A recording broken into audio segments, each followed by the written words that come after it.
Assalamualaikum warahmatullahi wabarakatuh. Halo teman-teman, perkenalkan nama saya Rifkawati Ali. Saya merupakan mahasiswa dari Universitas Megabuana Palopo. Baiklah, di sini saya akan mempresentasikan mata kuliah Evidence Based dalam Praktik Kebidanan dengan dosen Ibu Susianti SST MCAP. Evidence Based artinya berdasarkan bukti, artinya tidak lagi berdasarkan pengalaman atau kebiasaan semata. Semua harus berdasarkan bukti, dan bukti ini pun tidak sekedar bukti, tapi bukti ilmiah terkini yang bisa dipertanggungjawabkan. Evidence-based midwifery atau yang lebih dikenal dengan EBM adalah penggunaan mutakhir terbaik yang ada secara bersungguh-sungguh, eksplisit dan bijaksana untuk pengambilan keputusan dan penanganan pasien perseorangan. Evidence-based pada KB. Pengertian KB atau keluarga berencana adalah usaha untuk mengukur jumlah dan jarak anak yang diinginkan. Cara-cara tersebut termasuk kontrasepsi atau pencegahan kehamilan dan perencanaan keluarga.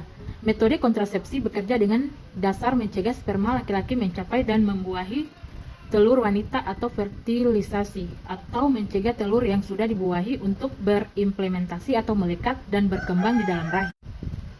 Manfaat evidence-based pada KB. Yang pertama, keamanan bagi nakes karena intervensi yang dilakukan berdasarkan bukti atau ilmiah, meningkatkan kompetensi atau kognitif, memenuhi tuntutan dan kewajiban sebagai profesional dalam memberikan asuhan yang bermutu. Kemudian yang terakhir, memenuhi kepuasan pelanggan yang mana dalam asuhan kebidanan klien mengharapkan asuhan yang benar, sesuai dengan bukti dan teori, serta perkembangan ilmu pengetahuan dan teknologi. Jenis-jenis alat kontrasepsi dan efek sampingnya. Yang pertama, kondom.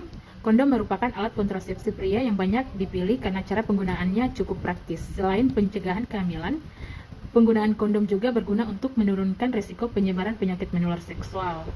Kelebihan kondom pria sebagai alat kontrasepsi adalah harganya yang terjangkau, praktis, dan digunakan serta mudah didapatkan.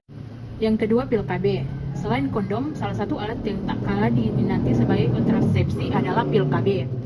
Kontrasepsi ini mengandung hormon progestin dan estrogen yang berperan mencegah terjadinya ovulasi. Pil KB memiliki tingkat aktivitas yang cukup tinggi dengan resiko kegagalan rendah. Namun penggunaan pil KB dapat menimbulkan beberapa efek samping seperti pembekuan darah, jerawat, nyeri pada payudara, hingga pada beberapa kasus tekanan darah tinggi. Yang ketiga, KB implan. Berbeda dengan pil KB, KB implan merupakan alat kontrasepsi yang berukuran kecil dan tampak seperti batang korek api. KB implan dapat mencegah kehamilan selama 3 tahun dengan cara mengeluarkan hormon progestin secara perlahan. Cara penggunaan KB implan sebagai kontrasepsi adalah dengan memasukkan alat ini ke bagian bawah kulit, umumnya di lengan bagian atas. Di balik efektivitasnya yang cukup tinggi, penggunaan alat ini diketahui dapat menyebabkan siklus menstruasi tidak teratur, serta menimbulkan memar pada kulit saat baru dilakukan pemasangan implan. Yang keempat yaitu suntikan KB.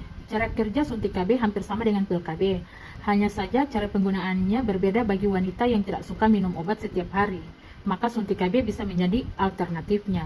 Berdasarkan periode penggunaannya, suntik KB terbagi menjadi 2, yaitu 1 bulan dan 3 bulan.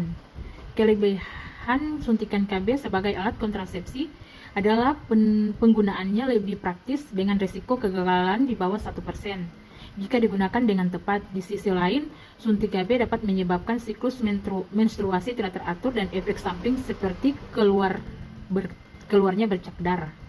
Yang kelima, IUD atau intrauterine device, atau yang dikenal dengan KB spiral, adalah alat kontrasepsi wanita yang bisa bekerja selama 5-10 tahun.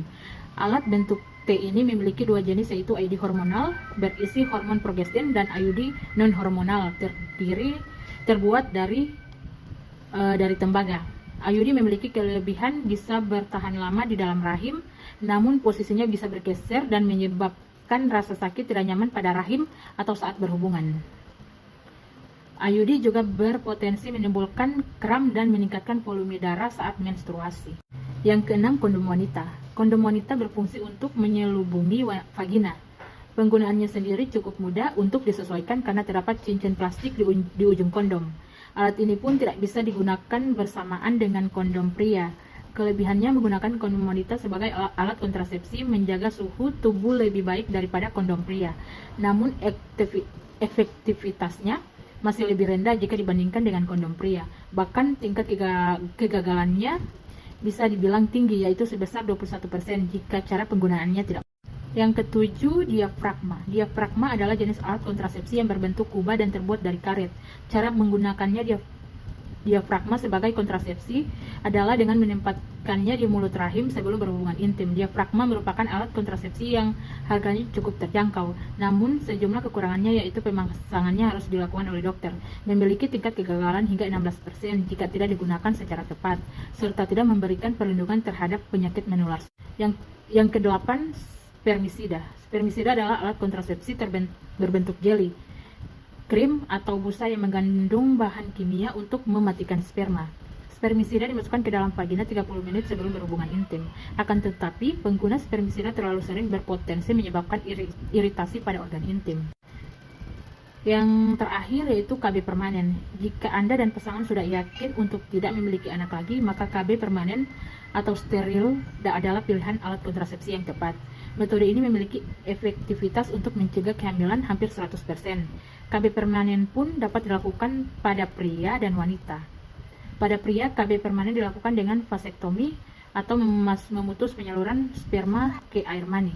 Sementara itu, KB permanen pada wanita menggunakan metode tubektomi atau pengikat tuba falopi, yaitu sistem reproduksi wanita yang berperan penting dalam proses pembuahan. Baiklah, hanya itu yang bisa saya paparkan. Lebih dan kurangnya saya mohon maaf. Wassalamualaikum warahmatullahi wabarakatuh.